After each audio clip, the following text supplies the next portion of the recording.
महात्मा गांधी जी की पुण्यतिथि के अवसर पर उन्हें श्रद्धासुमन अर्पण करने के साथ ही निवेदित है आज का प्रेरक प्रसंग, जो कि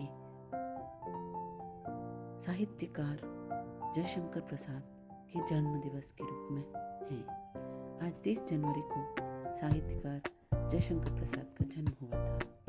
और साथियों, बहुत अच्छी बात यह है कि जिस समय खड़ी बोली और आधुनिक हिंदी साहित्य किशोरावस्था में पदार्पण कर रहे थे, उस समय जयशंकर प्रसाद का जन्म 1889 माघ शुक्ल दशमी संवत 1946 विक्रम संवत में हुआ था। वाराणसी उत्तर प्रदेश में उनका जन्म हुआ था। कवि के पितामह शिवरत्न साहू वाराणसी के अत्यंत प्रतिष्ठित नागरिक थे और एक विशेष प्रकार की सूरती यानी कि तंबाकू बनाने के कारण उनको सुंगनी साहू के नाम से विख्यात थे। उनकी दानशीलता सर्वविदित थी और उनके यहाँ विद्वानों कलाकारों का समादर होता था। जयशंकर प्रसाद के पिता देवी प्रसाद साहू ने भी अपने पूर्वजों की परंपरा का पालन किया। इस परिवार की गणना वाराणसी के अतिशय समृद्ध घरानों में थी और धन वैभव का कोई अभाव ही न था। प्रसाद का कुटुंब शिव का उपासक था। माता पिता ने उनके जन्म के लिए अपने इष्ट देव से बड़ी प्रार्थना की थी। वैद्यनाथ धाम के झारखंड से लेकर उज्जैनी के महाकाल की आराधना के फलस्वरूप उन्हें यह पुत्र रूप स्वीकार कर लेने के कारण शिशव में जन्म जयशंकर प्रसाद को झारखंडी कहकर पुकारा जाता था, क्योंकि उनकी मनोकामना के कारण से यह जन्म हुआ था। वैद्यनाथ धाम में ही जयशंकर प्रसाद का नामकरण संस्कार हुआ। जयशंकर प्रसाद की शिक्षा घर पर ही आरंभ हुई।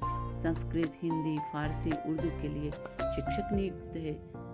क्योंकि वो इतने समृद्ध परिवार से थे, इसलिए उन्हें प्रारंभ में विद्यालय जाने की आवश्यकता ही नहीं लगी।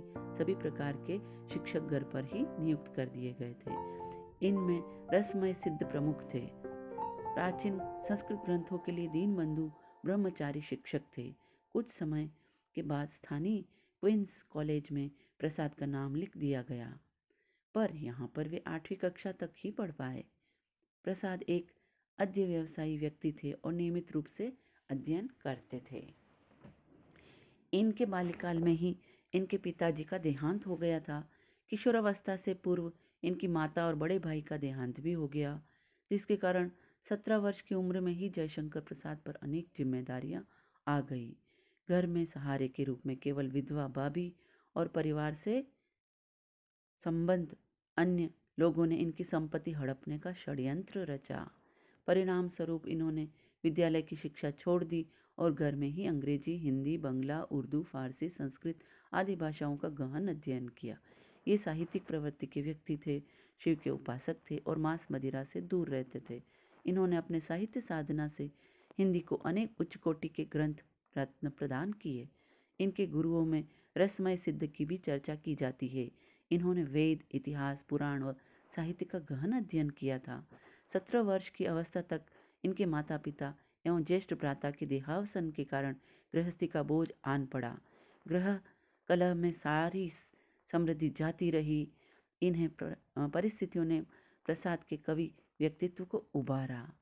कामायनी जैसे महाकाव्य के रचयिता जयशंकर प्रसाद की रचनाओं में अंतर्द्वंद का जो रूप दिखाई पड़ता है, वह इनकी लेखनी का मौलिक गुण है। इनके नाटकों तथा कहानियों में भी यह अंतर्द्वंद गहन संवेदना के स्तर पर उपस्थित है। क्योंकि साथियों देखिए, जो कवि के मौलिक जीवन में बीत रहा होता है, उसका कुछ न कुछ अंश उसके साहित्य पर में भी दिखाई देता है। इनकी अधिकांश रचनाएं इतिहास तथा कल्पना के समन्वय पर आधारित है तथा प्रत्येक काल के यथार्थ को गहरे स्तर पर संवेदना की भावभूमि पर प्रस्तुत करती है। जयशंकर प्रसाद की रचनाओं में शिल्प के स्तर पर भी मौलिकता के दर्शन होते हैं। उनकी रचनाओं में भाषा की संस्कृत निष्ठता तथा प्रांजलता विशिष्ट गुण हैं। चित्रात्मक वस्तु विवरण से संपृक्त उनकी रचनाएं प्रसाद की अनुभूति और चिंतन के दर्शन कराती है। एक महान लेखक के रूप में प्रख्यात जयशंकर प्रसाद के तितली, कंकाल और इरावती जैसे उपन्यास और आकाशदीप, मधुआ और पुरस्कार जैसी कहानियाँ उनके गद्य लेखन की अपूर्व ऊंचाइयाँ हैं। उनकी कहानियाँ कविता समान रहती है।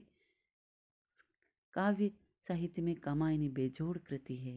विविध रचनाओं के माध्यम से मानवीय करुणा और भारतीय मनीषा के अनेक गौरवपूर्ण पक्षों का उद्घाटन करने वाले इस महामानव ने 48 वर्षों के छोटे से जीवन में कविता, कहानी, नाटक, उपन्यास और आलोचनात्मक निबंध आदि विभिन्न विधाओं में रचनाएं लिखकर हिंदी साहित्य जगत को संवारा, सजाया और 14 जनवरी